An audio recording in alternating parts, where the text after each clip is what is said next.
Hi guys, and welcome to the Rainbow Six Replays YouTube channel. Today we want to present the video highlights of the match between E1 Sports and FURIA Esports during the Brazil League 2024 Stage 2. Don't forget to subscribe and put a like. Enjoy. Right now, they can't use Warehouse at all whilst he's in that position.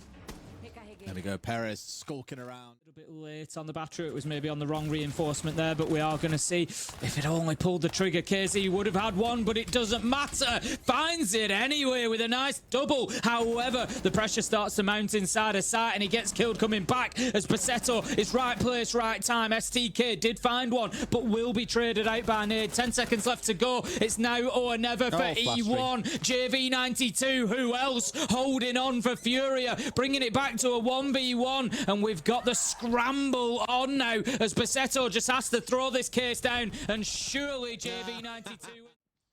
Sure. And on play days like this, I do like keeping an eye on chat and see what people are asking, what they're talking about. And Hades Monster asked, he would have been half dead in that previous round a second later, so why not save the KD to come off the plan, even when you know you're very likely going to die? Because the 1 in 20 times that you don't die because they look the wrong way or overlook you because of their gun barrel or something, you do end up getting away with the round win. Either way, focusing on this round, the pressure is starting to build. FURIA at least have found 2, and Perez and Live bring it straight back to a 3v3. All that smack talk against Live, clearly, at least here, has managed to get the round stabilized once again, and they can start too happy about being there, so then take them out. But the intel's already being given away. But Perez, he manages to take full epochs down from those verticals. The Ram is doing some great work there. KZ and Nade, 20 seconds left to hold on inside a site. They're going to be pushed from Exoskeleton. KZ manages to get the kill onto Paceto. 2 versus 2. This is winnable for FURIA, Des. It's winnable for either side, it feels, but it's all going to come down to what this next kill looks like, I think, because that will be where the advantage comes from. One has hit a goo mine. Do they know that he's rounding in behind them? I'm not too sure they do. Perez finds one more, but they've got him behind him. KZ finds the final man. So long as he takes down the man that's planting, he's used his head. I know where they're going to plant. It's a default spot. I can come around here from Expo. Just really, really nice movement. Gets himself into a winning position and closes out the round. Really cool, calm, and collected. You love to see it. Well played, KZ, and well played. They've got to try and peek round. Flash doesn't want to give this freebie away, but he might have no choice in a minute. You look at it attackingly and you look at the utility. There you go. JV92 manages to pick up Perez and again just holds that player in position. Herds 8 HP now. Will not be moved. 45 seconds left to go, and it's going to come to a point where E1 just have to say enough's enough. We're just going to push onto site and not worry about clearing that player. Eventually they do, but there's only 30 seconds left. However, the diffuser is not going to be stuck as Ned gets a huge double onto Paceto and Live. 4v1, and what a defense from FURIA. This is poetry, Des. It's another one of those rounds where diffuser was going down. What a shot to Nade. Jesus Christ. Oh, not that it's going to matter. Full epochs was there ready for down. And that, for me, is where it's falling down for E1. They never getting themselves into that final critical position. JV92 done for you. So a really great way to upset the apple cart here, put E1 on the back foot, and frustrate the living hell out of them in the process.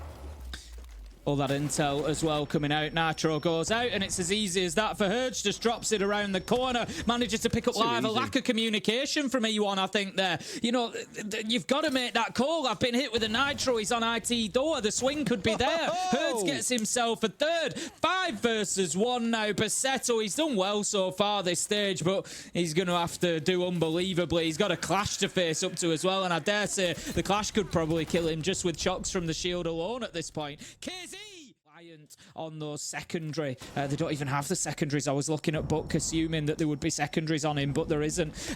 So yeah, they need to be keeping Paceto alive really as it is. KZ manages to find Live. Herds finds STK. FURIA are feeling themselves, Des. I tell you now, this is a dangerous, dangerous team today. This is turning into TDM. They're just running around looking for kills.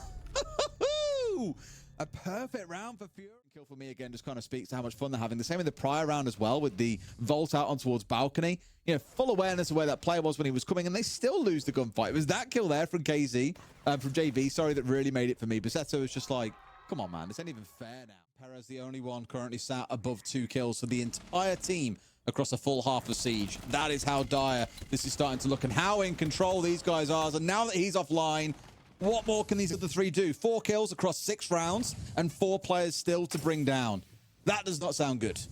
And it's the same position that they were in previously. They're attacking onto a mid-floor site. They don't have top-floor control. Again, E1 have got the breaches done. Yes, they've stopped, any defensive effort to prevent that, but otherwise they can go no further, as it is, again, only Key Stars that they have opened the door for FURIA and MIBR to start fighting their way through.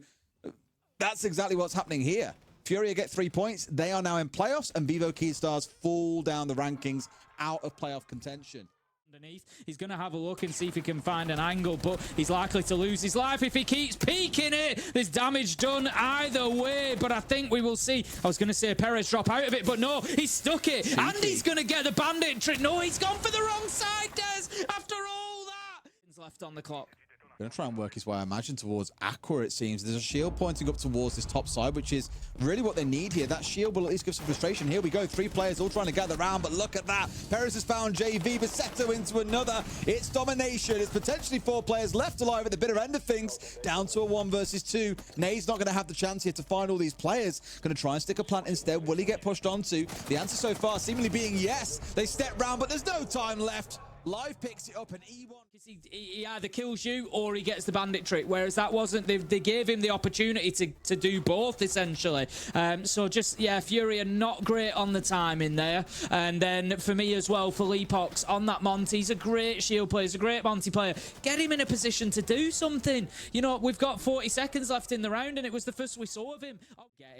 I think there's going to be an opportunity for them at some point in the next 5 rounds to get it closed out.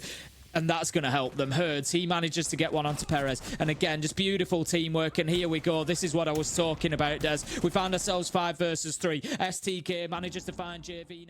Stands. He's the one again we've been watching throughout this game, along with JV and along with Herds making a difference. Nade has certainly warmed into it, and Live just steps across there, collects a freebie. KZ, there'll be questions asked, you know, why sprinting in that situation? You can't be running into people and giving deaths away. You know, that's the point where you take the foot off the gas, you get the drones back out, you use those, those utility that you've got available to you to try and guarantee those later kills. As it is, they've given E1 far too... That can be transformational. Drops in, they'll know that he's been in here, they'll have heard him. Of course, Agumai now in his foot as well. It's certainly not ideal. Rounding for 1 and finds his man. 10 seconds to play. Does he know he's off towards his left? I don't think he does at this point. Look tight left, he's got the right idea! And Nade! How has he managed to pull that one off? Just when it looked like that round was going to E1 and we were going to continue this game, Nade goes absolutely nuclear. Love that precision and how confidently they felt they'd go to this map, they prepped this map, and clearly it worked. You know, I said we needed to see life out of their backline and out of their IGLs of Phillypox, Nade, and look at Nade sitting 9-4. He was 3-10, I believe, or 3-9 the last game. I mean, all in all, you don't get a 7-1 just off one person's performance. This was a team effort, and Phillypox said it. They did studying. They did everything they needed to do to make this map go in their favor, and a 7-1 half, if that doesn't convince you, then you need to watch the game and see how this 7-1 was displayed, because it was pure, utter dominance coming from FURIA. Unreal. 4 and 5, the rounds back-to-back, flawless for FURIA, a flawless half, and then they put E1 out of their misery relatively quickly when they move on to the other side. Absolute dominance. I mean, we cannot emphasize this enough, just how unexpected this was. You see, it's KZ at the top, but as you just saw a moment ago, what a well-rounded performance from this team. I mean, Phillypox said it. They sat down and had a chance to talk things over, settle all of their grievances, and rebuild kind of their mentality, their focus from the start. I mean, what a perfect example of the importance of that, of what that can get you as a team, what we saw here today.